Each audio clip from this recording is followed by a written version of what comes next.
इधर रायपुर की बात करेंगे हम। रायपुर के मोवा ओवरब्रिज की एक तस्वीर आप देख लीजिए। देखना इसलिए जरूरी है क्योंकि ये काम कछुए की चाल से चल रहा है। काम इतना ज्यादा धीमा है कि अभी तक सड़क को पूरी तरह से उखाड़ा भी नहीं गया है।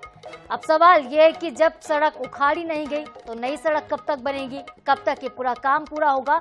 और लेट लतीफी की वजह से लाखों लोग परेशान हैं, आने जाने में दिक्कत हो रही है। दरअसल मोवा ओवरब्रिज की मरम्मत 3 जनवरी से लेकर 8 जनवरी तक की गई थी, लेकिन अधिकारियों की मिलीभगत की वजह से ठेकेदार ने घटिया काम किया।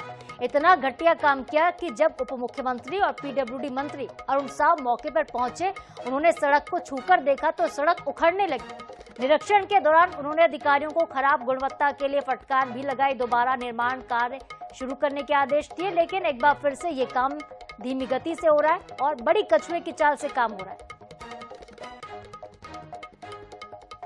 आइए आपको फिर से तस्वीर दिखाते हैं रायपुर के मोवा ओवरब्रिज की। जी हाँ, रायपुर का मोवा ओवरब्रिज जो कुछ ही दिन पहले भ्रष्टाचार की भेंट चढ़ गया था, वो इसलिए क्योंकि रायपुर मोवा ओवरब्रिज की मरम्मत के लिए यहाँ पर कार्य दिया गया, ठेकेदार ने काम लिया। लेकिन भाई ऐसी कौन सी सड़क उन्होंने बना दी जिसके एक दिन सड़क बनाने के एक दिन बाद ही पूरे जो डामर है वह उखड़ने लगे। और उखड़े हुए डामर को भी आप देख पा रहे हैं, जस के तस रखे हुए हैं।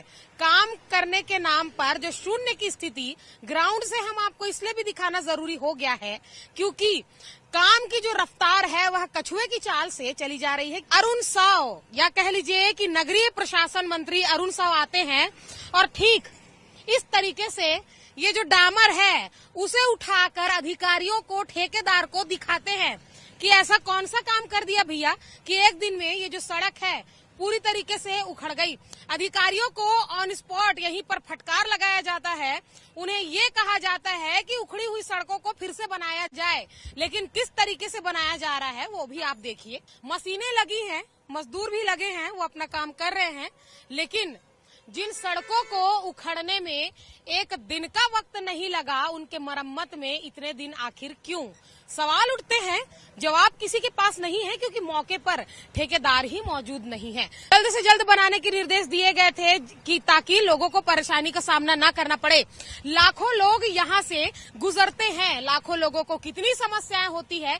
स्कूली बच्चे हैं, एम्बुलेंस है यहाँ पर, यहाँ के जो रहवासी हैं वो ये बताते हैं कि कितनी दिक्कतों का सामना जो है वो करना पड़ता है। साथ ही साथ मोवा ओवरब्रिज के पूरे भ्रष्टाचार की कहानी, यानी कि मरम्मत के भ्रष्टाचार की कहानी आगे भी हम आपको ऐसे ही बताते रहेंगे क्योंकि स्थिति जो दिख रही है उसमें अभी भी ये लग रहा है कि भैया समय तो लगेगा, लेकिन कितना ये किसी को नहीं पता। कैमरामैन अरुण के साथ मोनिका दुबे, INS 24x7 रायपुर।